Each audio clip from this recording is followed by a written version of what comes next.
आजच्या कृषी क्षेत्रातील मोठ्या बातम्या, शासनाच्या घोषणा, अनुदानातील बदल, खरेदी धोरणे आणि बाजारभावांमधील हालचाल सर्व काही तुम्ही पाहणार आहात या व्हिडिओच्या माध्यमातून। लोकसभेत मोदी सरकारचा पराभव, महिला आरक्षण विधेयक विरोधकांनी बहुमताने फेटाळले, उर्वरित 2 विधेयके मागे घेण्याची सरकारवर नामुष्की, केंद्र सरकारने आणलेले विधेयक महिला आरक्षण विधेयक नाही, महिला आरक्षण विधेयक 2023 मध्येच मंजूर झालं होतं आणि या विधेयकाच्या माध्यमातून सत्ताधाऱ्यांकडून देशाचा निवडणूक नकाशा बदलण्याचा प्रयत्न आहे। हे विधेयक देशद्रोह करण्यासारखं आहे असा गंभीर आरोप लोकसभेतील विरोधी पक्षनेते राहुल गांधी यांनी केला।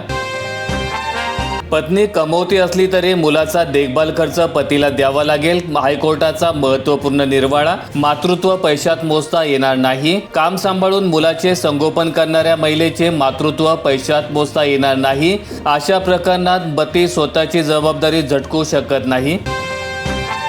अखेर होर्मुझ सामुद्रधुनी पूर्णतः खुली, लेबनॉन शस्त्रसंधीनंतर इराणचे पाऊल, जागतिक अर्थव्यवस्थेला दिलासा। वाल्मी कराडची तब्येत ढासळली, देशमुख हत्याकांडातील मुख्य आरोपी डॉक्टरांकडून तपासणी, शुक्रवारी सकाळी त्याला अस्वस्थ वाटू लागल्यामुळे पोलिसांनी तातडीने मोठ्या बंदोबस्तात जिल्हा रुग्णालयामध्ये दाखल केलं। राज्यातील एसटीची प्रसाधनगृहे 1 जून पासून मोफत, परिवहन मंत्री प्रताप सरनाईक यांची घोषणा, महामंडळ खासगी कंत्राटदारांकडून घेणार ताब्यात, 2 रुपयांचा स्वच्छता कर देखील रद्द करणार, एसटीमध्ये कचरा कुंडी ठेवणार, दर 4 तासांनी बस स्थानक स्वच्छ होणार, चालक आणि वाहकांसाठी सोयी सुविधा देण्यात येतील। औषधांनाही महागाईचा फटका, कॅन्सर आणि अँटीबायोटिक्स 20% महागणार, ही दरवाढ सध्या केवळ 3 महिन्यांच्या मर्यादित काळासाठी लागू करण्यावर चर्चा सुरू आहे। राज्यातील अवकाळी नुकसानीकरता 53.73 कोटींची मदत, 66,000वर शेतकरी राज्यामध्ये बाधित, 49,000 हेक्टरमधील पिकांची नासाडी, नागपूर विभागात वर्धा, गोंदिया आणि आदी जिल्ह्यांमध्ये 1,504 शेतकरी बाधित होऊन 665 हेक्टर क्षेत्राचं नुकसान झालंय, त्यासाठी 113 लाख रुपयांची मदत देण्याचा प्रस्ताव आहे। राज्यातील 17 लाख कर्मचारी आणि शिक्षक संपावर, 21 एप्रिल पासून बेमुदत आंदोलनाचा इशारा, 18 प्रलंबित मागण्यांकडे शासन जाणीवपूर्वक दुर्लक्ष करत असल्याचा प्रश्न कर्मचाऱ्यांच्या पुढे आहे। ग्रामीण भागातील यात्रांमध्ये गॅस टंचाई, आनंदोत्सवाला ग्रहण, गृहिणींना करावा लागतोय अडचणींचा सामना। नवीन धान्य खरेदीसाठी लगबग, यंदा गहू महागलेलाच, आणखीन दरवाढीची शेतकऱ्यांना प्रतीक्षा, वर्षभर लागणारे गहू आणि इतर धान्य अक्षय तृतीयाच्या निमित्ताने खरेदी करण्याची परंपरा आहे। कंपनीने घेतले 151 कोटी, शेतकऱ्यांना दिले फक्त 25 कोटी, सोयाबीन, कांदा आणि तूर उत्पादकांना पीक विम्याची प्रतीक्षा। सोलापूर जिल्ह्यात शेतकऱ्यांनी पीक विमा भरला असताना देखील कमी भरपाई मिळाल्यामुळे नाराजी वाढली, अनेक पिकांसाठी अजून देखील भरपाई प्रलंबित आहे। सोयगाव तालुक्यात शेणखताचा तुटवडा, पशुधनामध्ये घट झाल्याचा परिणाम, खरीपासाठी शेतकऱ्यांची धावाधाव, प्रति ट्रॉली 3,500 रुपयांना खत मिळेना। नाशिक जिल्ह्यात विहिरी, पाणवठे आटल्यामुळे शेती पिके वाचवण्यासाठी धडपड, उन्हाची दाहकता वाढली, नांदूर मधमेश्वरातून दुसरे आवर्तन सोडण्याची मागणी। छत्रपती संभाजीनगर जिल्ह्यातील मोहोळमध्ये गारांसह पाऊस, निसर्गाचा लहरीपणा, दिवसभर ऊन आणि सायंकाळी सरी, या पावसामुळे नागरिकांना उकाड्यापासून दिलासा मिळाला असला तरी फळबागायतदार शेतकऱ्यांचे मात्र मोठ्या प्रमाणात नुकसान झालंय। छत्रपती संभाजीनगर जिल्ह्यात 9.66 लाख शेतकरी विमा भरपाईच्या अद्याप प्रतीक्षेत, 2025च्या जून ते सप्टेंबर दरम्यानचा पैसा खरीपाच्या तोंडावर देखील नाही।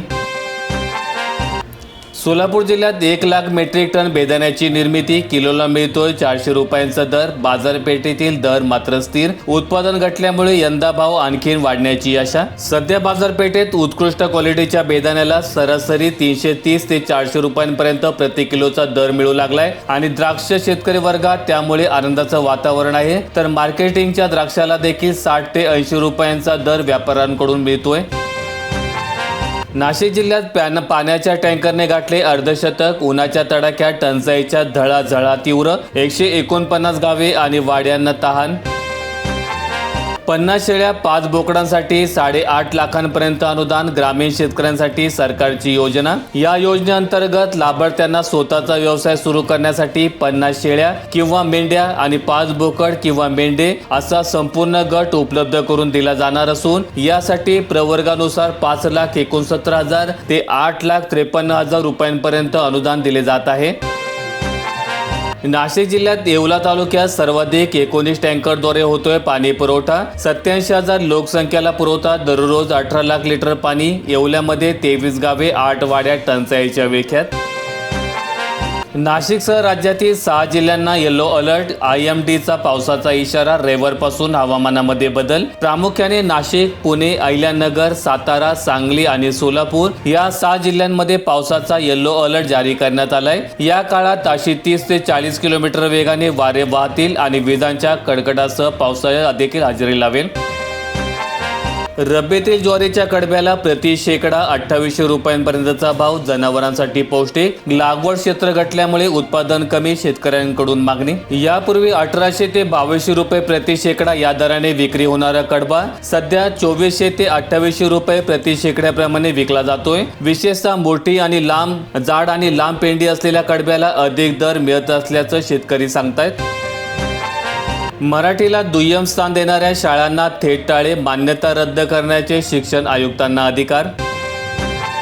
पशुधन देखभालीसाठी 3 लाख। शेतकऱ्यांसाठी पशुसंवर्धन किसान क्रेडिट कार्ड विनातारण कर्ज मिळणार। या योजनेअंतर्गत पशुपालकांना त्यांच्या पशुधनाच्या देखभालीसाठी त्याचप्रमाणे दैनंदिन खर्चासाठी 3 लाख रुपयांपर्यंत कर्ज मिळणार आहे। तसेच ज्या पशुधन धारकांकडे कार्ड नाही अशांना विनातारण 1,60,000 कर्ज मिळणार आहे। घाऊक बाजारात लाल मिरची तडकली। घाऊकमध्ये कर्नाटक बेडगी। काश्मीरी मिरचीमध्ये 200 ते 300 रुपये किलो मागे दरवाढ।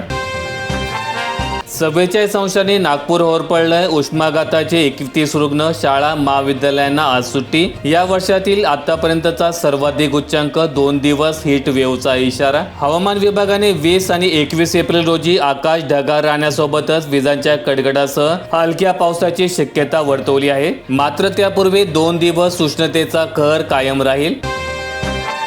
पावसामुळे पूर्व विदर्भातील 6,303 शेतकऱ्यांना फटका। पूर्व मोसमी पाऊस आणि वादळी वाऱ्याचा फेब्रुवारी महिन्यात पूर्व विदर्भामध्ये 6,303 शेतकऱ्यांना फटका बसला। प्राथमिक अहवालानंतर केलेल्या पंचनाम्यामध्ये 33% जास्त 3,098 हेक्टर क्षेत्रातील पिकांचं नुकसान झालंय।